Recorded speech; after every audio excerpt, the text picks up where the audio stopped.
میرزادای ویروسی هستم، خواننده صنف دهمی لیسه دولتی رقم 1 شهر بختر، اشتراکچی آزمون دور جمهوری تاجیکان آینه تاریخ ملت میباشم. خوشبخت از اون هستم که در این آزمون سطحی جمهوری تاجیکان آینه تاریخ ملت که با ابتکار اثرگذار صلح و وحدت ملی پیشوای ملت پرزیدنت جمهوری تاجیکستان محترم امالی رحمان برگزار گردید اشتراک کرده صاحب جایزه گردم که برای من یک شرفمندی و افتخارمندی بزرگ است. در آزمون تاجیکان آینه تاریخ ملت که با ابتکار اثرگذار صلح و وحدت ملی پیشوای ملت پرزیدنت جمهوری تاجیکستان محترم امالی رحمان تشکیل کرده شد، بیشتر از همه والدین و آموزگاران یعنی برمان برای اشتراک کردن در آزمون تاجیکان آینه تاریخ ملت مساعدت کردند و وقتی کتاب تاجیکان را مطالعه می‌نمایید درباره تاریخ بزرگ خلق کهن بنیاد تاجیک یعنی شناس می‌گردی و چگونه که پرزیدنت جمهوری تاجیکستان محترم امالی رحمان قید کردند هر شخصی که اجدادان خود را نداند او انسانی کامل نیست و برای همین یعنی در کتاب تاجیکان را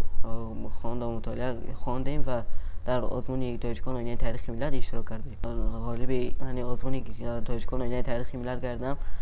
تا یعنی خیلی با هیجان آمده بودم و تا این درجه یعنی خرسند شد نکرده بودم و بسیار احساسات بزرگی من رو فرا گرفته بود. از سن 11 سالگی یعنی از صنف پنجمی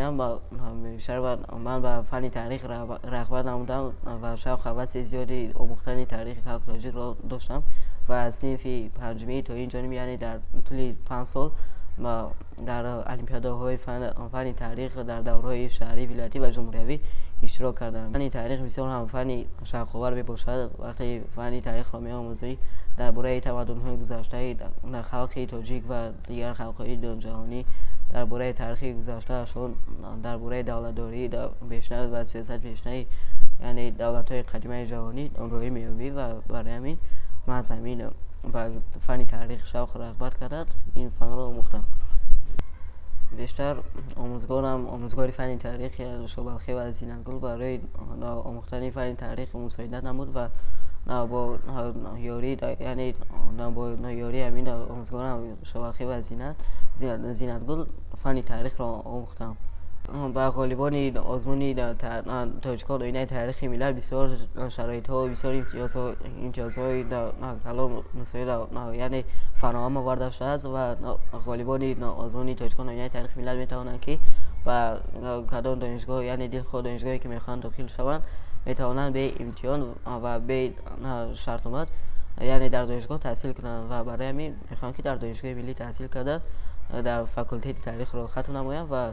صاحب کار می‌گردم و برای پیشروی آبادکاری و سازندگی وطن خود سهم خود را گذارم و برای